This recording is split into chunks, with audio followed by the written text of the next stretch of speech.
서울 외곽의 작은 2층 주택 마당에는 박영자 할머니가 손수 심은 감나무 한 그루가 서 있었습니다. 그 나무 아래서 영자는 평생을 살아왔습니다. 남편과 함께 이 집을 마련했을 때가 40이었죠. 그때부터 지금까지 30년이 넘는 세월이 흘렀습니다. 영자에게는 외아들 태수가 있었습니다. 남편이 일찍 세상을 떠난 뒤 그녀는 혼자서 태수를 키웠습니다. 새벽부터 일어나 시장에 나가 야채 장사를 하며 대학까지 보냈죠. 태수가 좋은 회사에 취직하고 예쁜 며느리 수진을 데려왔을 때 영자는 그보다 더 큰 기쁨이 없었습니다. 엄마, 이제 제가 다 책임질게요. 편히 계세요. 태수의 그 말을 믿고 영자는 결혼한 아들 부부와 함께 이 집에서 살기 시작했습니다. 처음엔 모든 게 좋았습니다. 수지는 다정했고 태수는 여전히 효자였으니까요. 하지만 시간이 지나면서 뭔가 달라지기 시작했습니다. 며느리의 표정이 조금씩 굳어졌고 아들은 점점 더 늦게 귀가했습니다. 영자는 눈치를 챘습니다. 자신이 부담이 되고 있다는 것을요. 어느 토요일 오후였습니다. 태수와 수진이 거실에 나란히 앉아 영자를 불렀습니다. 엄마, 잠깐 앉으세요. 할 말이 있어요. 태수의 목소리는 평소보다 부드러웠지만 어딘가 어색했습니다. 영자는 가슴이 철렁했습니다. 엄마, 이젠 제가 제대로 모셔드릴게요. 요양원에 계시면 훨씬 더 편하실 거예요. 요양원, 그 단어가 가슴에 박혔습니다. 요양원? 네, 엄마. 요즘 무릎도 많이 아프시잖아요. 거기 가시면 간호사 선생님들이 매일 챙겨주시고 운동 프로그램도 있고요. 엄마 같은 분들도 많으셔서 외롭지도 않으실 거예요. 수진이 다가와 영자의 손을 잡았습니다. 어머니, 저희가 낮에 집을 비우니까 어머니 혼자 계시는 게 너무 걱정돼요. 만에 하나 넘어지시기라도 하면 어떡하죠? 요양원이 훨씬 안전해요. 영자는 아무 말도 하지 못했습니다. 거절할 수가 없었습니다. 아들의 얼굴에는 피곤함이 가득했고 며느리의 눈에는 간절함이 어려 있었으니까요. 그래, 그렇게 하자. 영자는 고개를 끄덕였습니다. 자식에게 짐이 되고 싶지 않았습니다. 일주일 뒤 태수의 차는 서울 외곽의 한 요양원 앞에 멈췄습니다. 선한빛 요양원이라는 간판이 보였습니다. 깔끔한 3층 건물이었습니다. 엄마, 여기에요. 시설 정말 좋죠? 짐을 옮기는 동안 태수와 수지는 친절했습니다. 방을 정리해주고 직원들에게 어머니를 부탁한다고 여러 번 당부했습니다. 하지만 떠날 시간이 되자 둘의 표정이 묘하게 변했습니다. 엄마, 저희 이제 가봐야 해요. 주말에 올게요. 그래, 조심해서 가거라. 영자는 유리문 너머로 두 사람이 걸어가는 모습을 지켜봤습니다. 주차장으로 향하는 그들의 뒷모습, 태수가 수진에게 무언가 말하자 수진이 웃었습니다. 환하게 마치 무거운 짐을 내려놓은 사람처럼 영자는 그 순간을 잊을 수가 없었습니다. 아들이 웃고 있었습니다. 어머니를 요양원에 두고 가는 날 그는 웃고 있었습니다. 첫 주가 지났습니다. 태수는 오지 않았습니다. 일이 바쁘다는 문자 한 통만 왔습니다. 둘째 주도 마찬가지였습니다. 영자는 자신에게 말했습니다. 바쁘겠지. 젊은 사람들은 다 바쁘니까. 하지만 마음 한구석이 무너져 내리는 것 같았습니다. 어느 화요일 오후 요양원 직원이 영자의 방에 들어왔습니다. 박영자 할머니, 우편물이요. 봉투를 받아든 영자는 의아했습니다. 발신인은 서울시 강남구청이었습니다. 봉투를 뜯는 그녀의 손이 떨렸습니다. 안에는 한 장의 공문서가 들어 있었습니다. 부동산 등기명의 이전 통보서 종이 위의 글자들이 눈에 들어왔습니다. 기존 소유자 박영자, 변경 소유자 박태수, 이수진 공동명의 이전 사유증여. 이전일 2025년 10월 5일 영자의 얼굴이 하얗게 질렸습니다. 10월 5일 바로 자신이 요양원에 들어온 지 사흘째 되던 날이었습니다. 증여? 내가 언제 손이 덜덜 떨렸습니다.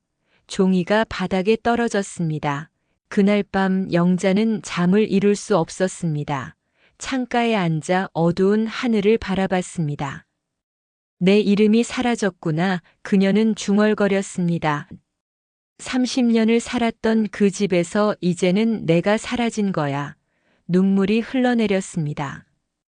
배신감보다 더한 건 허무함이었습니다. 평생을 바쳐 키운 아들이 그렇게 쉽게 자신을 지울 수 있다는 사실이 믿기지 않았습니다. 다음 날 아침 영자는 요양원 원장실을 찾아갔습니다. 원장님, 제가 잠깐 외출을 해야 할 것 같습니다. 어머님 혼자 가시기엔 위험하신데요. 괜찮습니다. 꼭 가봐야 할 곳이 있어요. 영자는 작은 가방 하나를 들고 요양원을 나섰습니다. 손에는 그 통보서가 꼭 쥐어져 있었습니다. 버스를 2번 갈아타고 도착한 곳은 서울시 무료 법률 상담소였습니다. 낡은 건물 2층에 있는 작은 사무실이었습니다. 대기실에는 영자처럼 지친 얼굴의 사람들이 앉아 있었습니다. 1시간을 기다린 끝에 그녀의 차례가 왔습니다. 들어오세요. 상담실에는 30대 중반으로 보이는 여성 변호사가 앉아 있었습니다. 안녕하세요. 저는 이지연 변호사입니다. 어떤 일로 오셨나요? 영자는 떨리는 손으로 서류를 내밀었습니다. 아들과 며느리가 제 집을 목소리가 제대로 나오지 않았습니다. 이지연 변호사는 물 한 잔을 건넸습니다. 천천히 말씀해 주세요. 물을 한 모금 마신 영자는 다시 입을 열었습니다. 제 집이 제 이름에서 아들과 며느리 이름으로 바뀌었어요. 증여라고 나와 있는데 저는 증여한 적이 없습니다. 서류에 제 도장이 찍혀 있다는데 저는 그런 서류에 도장을 찍은 기억이 전혀 없어요. 이지연 변호사는 서류를 꼼꼼히 살펴봤습니다. 그녀의 표정이 점점 심각해졌습니다. 어머님, 이 서류상 날짜에 어디 계셨나요? 요양원에 있었어요. 10월 2일에 들어갔으니까 5일엔 요양원에 있었죠. 그럼 이 날짜에 구청이나 공증사무소에 가신 적이 없으시군요. 네, 없어요. 변호사는 컴퓨터로 뭔가를 확인하더니 고개를 들었습니다. 어머님, 이건 명백한 위조입니다. 증여 계약서에는 반드시 증여자의 직접 서명과 인감증명서가 필요한데 어머님께서 요양원에 계셨다면 이 서류는 불법적으로 작성된 겁니다. 그럼 제 집을 돌려받을 수 있나요? 소송을 진행하면 가능성은 있습니다. 하지만 변호사가 잠시 망설였습니다. 하지만 상대가 가족이라는 게 문제입니다. 법정에서 아드님 측에서 어머님의 동의를 받았다. 어머님이 원하셨다고 주장하면 입증이 쉽지 않을 수 있어요. 그리고 솔직히 말씀드리면 제가 무료 상담만 해드릴 수 있고 실제 소송 대리는 어려울 것 같습니다. 변호사 비용도 만만치 않거든요. 영자의 얼굴이 어두워졌습니다. 그래도 해야죠. 제가 할 수 있는 건 그것밖에 없으니까요. 일단 필적 감정을 신청해 보세요. 서명이 위조됐다는 게 증명되면 승산이 있습니다. 제가 서류 작성은 도와드릴게요. 소송이 시작되었습니다. 첫 공판일 법정에 들어선 영자는 떨리는 다리를 억지로 지탱했습니다. 변호사 없이 혼자 법정에 섰습니다. 본인 소송이었죠. 피고석에는 태수와 수진이 변호사와 함께 앉아 있었습니다. 태수는 고개를 들지 못했지만 수진은 차분한 표정으로 앞을 바라보고 있었습니다. 재판장이 영자를 향해 물었습니다. 원고 본인이신가요? 변호인은 선임하지 않으셨습니까? 네, 제가 직접 하겠습니다. 그럼 주장하실 내용을 말씀해 주세요. 영자는 떨리는 목소리로 말했습니다. 저는 2025년 10월 2일 요양원에 입소했고, 그로부터 3일 뒤인 10월 5일에 제 집이 아들과 며느리 명의로 넘어갔습니다. 저는 증여한 적이 없습니다. 서류에 서명하지도 않았어요. 피고 측 변호사가 반박했습니다. 재판장님, 원고께서는 당시 경미한 치매 초기 증상을 보이고 계셨습니다. 이에 대한 진단서를 제출하겠습니다. 피고들은 어머니의 건강 상태를 고려하여 적법한 절차에 따라 증여를 받았습니다. 영자는 깜짝 놀라 소리쳤습니다. 치매라뇨? 저한테 치매가 없어요. 하지만 피고 측은 실제로 진단서를 제출했습니다. 한신경과 의원에서 발급한 경도인지장애 진단서였습니다. 이 진단서는 9월 20일에 발급된 것입니다. 피고 박태수 씨가 어머님의 건강을 염려하여 병원에 모시고 갔고 그때 받은 진단서입니다. 영자는 기억을 더듬었습니다. 9월 20일 그날 태수가 갑자기 엄마 건강검진 받으러 가요라고 해서 따라간 적이 있었습니다. 그런데 그게 이런 용도로 쓰일 줄은 재판은 계속되었습니다. 피고 측은 증인까지 준비해 왔습니다. 증인 김순희 씨, 증인석으로 나와 주십시오. 영자가 살던 동네의 이웃 아주머니였습니다. 순이는 영자를 힐끗 보더니 시선을 피했습니다. 증인은 원고와 피고를 모두 아는 사이입니까? 네, 같은 동네에서 10년 넘게 살았습니다. 피고 박태수 씨가 어머니를 어떻게 대했는지 말씀해 주시겠습니까? 태수 씨는 정말 효자였어요. 매일 아침 출근 전에 어머님께 인사드리고 퇴근 후에는 꼭 어머님이랑 저녁 드시고 그랬어요. 저희 동네에서 다들 부러워했죠.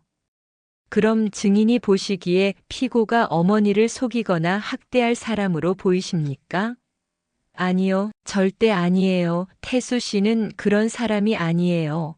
영자는 가슴이 무너졌습니다. 이웃들조차 아들의 편이었습니다. 겉으로 보이는 효심과 숨겨진 탐욕의 얼굴을 아무도 알지 못했습니다. 재판장이 말했습니다. 원고 측에서 필적 감정 신청을 하셨는데 감정 결과가 나올 때까지 재판을 연기하겠습니다. 다음 공판일은 한 달 뒤입니다. 재판이 끝나고 법정을 나서는 영자의 걸음은 무거웠습니다. 복도에서 태수가 다가왔습니다. 엄마, 말 걸지 마라. 영자는 아들을 쳐다보지도 않고 지나쳤습니다. 영자는 요양원으로 돌아왔습니다. 그날 밤 그녀는 창가에 앉아 또 한 번 밤하늘을 바라봤습니다. 그래, 내 인생은 이제 끝났구나. 일주일이 지났습니다. 영자는 더 이상 아무것도 하고 싶지 않았습니다. 밥도 제대로 먹지 않았고 밤에도 잠을 이루지 못했습니다. 요양원 직원들이 걱정할 정도였습니다. 그러던 어느 오후 요양원 원장이 영자의 방을 찾아왔습니다. 할머니, 손님이 오셨어요. 손님? 영자는 의아한 표정으로 상담실로 향했습니다. 문을 열자 단정하게 옷을 입은 남자가 서 있었습니다. 잘 관리된 외모, 따뜻한 눈빛 40대 초반으로 보이는 남성이었습니다. 그가 영자를 보자마자 깊이 고개를 숙였습니다. 어머님, 저를 기억하시겠습니까? 영자는 그의 얼굴을 찬찬히 살폈습니다. 어디선가 본 듯한 얼굴이었습니다. 누구신지? 저 김민수입니다. 김민수, 그 이름이 영자의 기억 속에서 희미하게 떠올랐습니다. 민수라고? 네, 어머님, 오래전에 어머님께서 도와주셨던 그 민수예요. 영자의 눈이 커졌습니다. 기억이 쏟아져 들어왔습니다. 30년 전 영자는 시장에서 한 남자아이를 만났습니다. 10살쯤 되어 보이는 아이였는데 추운 겨울날 얇은 옷만 입고 떨고 있었습니다. 알고 보니 아버지를 일찍 여의고 아픈 어머니와 단둘이 사는 아이였습니다. 영자는 그때부터 그 아이에게 관심을 가졌습니다. 시장에서 팔다 남은 야채를 가져다 주고 겨울에는 헌 옷이지만 따뜻한 외투를 건넸습니다. 큰 돈은 아니었지만 명절 때마다 몇만 원씩 용돈을 쥐어주기도 했죠. 그러던 어느 날 민수의 어머니마저 세상을 떠났습니다. 고아가 된 민수는 고아원으로 가게 되었습니다. 영자는 그 후로 민수를 잃어버렸습니다. 가끔 잘 크고 있겠지 하며 생각했지만 다시 만날 수 있을 거라고는 생각하지 못했습니다. 그 민수가 지금 눈앞에 있었습니다. 민수야, 내가 이렇게 컸구나. 민수의 눈에 눈물이 맺혔습니다. 어머님, 그동안 찾지 못해서 죄송합니다. 제가 고아원을 나와서 어머님을 찾아뵈려고 했는데 시장이 재개발되면서 어머님을 찾을 수가 없었어요. 그런데 며칠 전 이지연 변호사님이 제 회사로 연락을 주셨습니다. 지연 변호사님이? 네, 저희 회사에서 운영하는 법률 지원 재단이 있거든요. 경제적으로 어려운 분들의 소송을 돕는 곳이에요.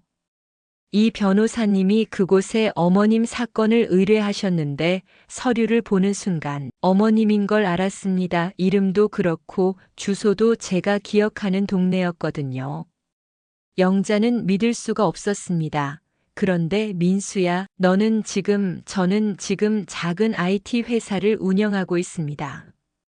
고아원에서 나와 검정고시를 보고 장학금을 받아 대학을 다녔어요. 졸업 후에 회사를 창업했고 운이 좋게도 사업이 잘 됐습니다. 민수는 명함을 꺼냈습니다. 테크노밸리 대표이사 김민수라고 적혀 있었습니다. 어머님, 제가 여기까지 올 수 있었던 건 어머님 덕분입니다. 어머님께서 주신 그 작은 관심과 따뜻함이 제게 세상을 포기하지 않을 힘이 됐어요. 이제 제가 도와드릴 차례입니다. 영자는 눈물을 흘렸습니다. 민수야, 고맙구나. 하지만 이미 늦었어. 나는 혼자 재판하기도 힘들고. 아닙니다. 어머님, 저희 재단의 변호사들이 어머님을 도와드릴 겁니다. 그리고 필적 감정 비용도 저희가 부담하겠습니다. 어머님의 집 반드시 되찾아드리겠습니다. 한 달 뒤 재판이 재개되었습니다. 이번에는 분위기가 완전히 달랐습니다. 영자 옆에는 2명의 변호사가 앉아 있었고 그들의 책상 위에는 두툼한 서류 뭉치가 놓여 있었습니다. 재판장님, 원고 측 변호인 김성호입니다. 오늘 결정적인 증거를 제출하겠습니다. 변호사는 법정 스크린에 2개의 서명을 띄웠습니다. 필적 감정 결과 증여 계약서상의 서명은 원고 박영자 씨의 실제 서명과 명백히 다릅니다. 국립과학수사연구원에 공식 감정서를 제출합니다. 스크린에 자세한 분석 자료가 나타났습니다. 원고의 실제 서명은 영자의 첫 획이 위에서 아래로 힘차게 그어지는 반면 계약서의 서명은 이 특징이 다릅니다. 이는 누군가가 원고의 서명을 보고 따라 쓴 것임을 의미합니다. 변호사는 계속해서 증거를 제시했습니다. 또한 증여 계약서가 접수된 10월 5일 오전 10시 32분. 원고는 요양원 물리치료실에서 재활치료를 받고 있었습니다. 요양원 CCTV와 진료 기록으로 확인됩니다. 그리고 구청 방문자 기록에 따르면 그날 계약서를 제출한 사람은 피고 이수진 씨 혼자였습니다. 피고석의 태수와 수진의 얼굴이 하얗게 질렸습니다. 재판장이 피고 측을 향해 물었습니다. 피고 측, 이에 대해 해명하시겠습니까? 재판장님, 원고께서 사전에 동의를 증거를 제시하십시오. 그건 없습니다만 변명은 듣지 않겠습니다. 재판장은 망치를 들었습니다. 본 재판부는 다음과 같이 판결합니다. 피고 박태수, 이수진은 사문서 위조 및 사기죄로 각각 징역 1년 6개월, 집행유예 3년에 처합니다. 부동산 등기 명의를 즉시 원고 박영자에게 원상복구하고 위자료 5천만 원을 연대하여 지급할 것을 명합니다. 망치 소리가 법정에 울려 퍼졌습니다. 태수는 그 자리에서 무너져 울부짖었습니다. 엄마, 저 잘못했어요. 한 번만 용서해 주세요. 영자는 아들을 내려다봤습니다. 태수야, 내가 돈이 필요했으면 말을 했어야지. 왜 거짓말을 하고 엄마를 속였니? 내가 말만 했어도 나는 다 줬을 거야. 태수는 고개를 들지 못했습니다. 옆에 있던 수지는 아무 말 없이 법정을 나갔습니다. 남편을 돌아보지도 않았습니다. 판결이 난 그날 오후 민수가 영자를 찾아왔습니다. 어머님, 축하드립니다.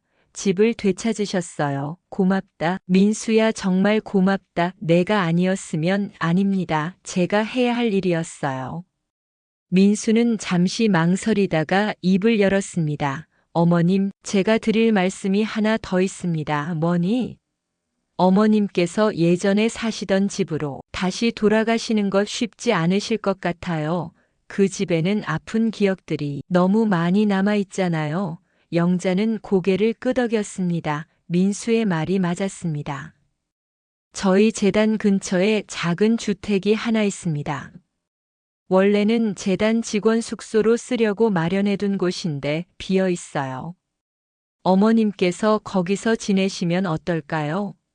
저희 가족과도 가까운 곳이라 자주 뵐 수 있고 외롭지 않으실 거예요. 영자는 놀란 얼굴로 민수를 바라봤습니다. 민수야, 그건 어머님, 30년 전 어머님께서 저에게 하셨던 것처럼 이제는 제가 어머님을 돌보고 싶습니다. 어머님은 저에게 가족이셨어요. 어머니를 잃고 세상에 혼자라고 생각했을 때 어머님이 제게 가족이 되어주셨잖아요. 이제는 제가 어머님의 가족이 되고 싶습니다. 영자의 눈에서 눈물이 흘러내렸습니다. 하지만 이번엔 슬픔의 눈물이 아니었습니다. 민수야, 정말 고맙구나, 어머님. 그리고요. 민수는 미소 지으며 말했습니다.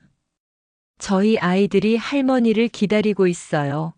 아직 한 번도 뵌 적이 없지만 제가 어머님 이야기를 많이 해줬거든요.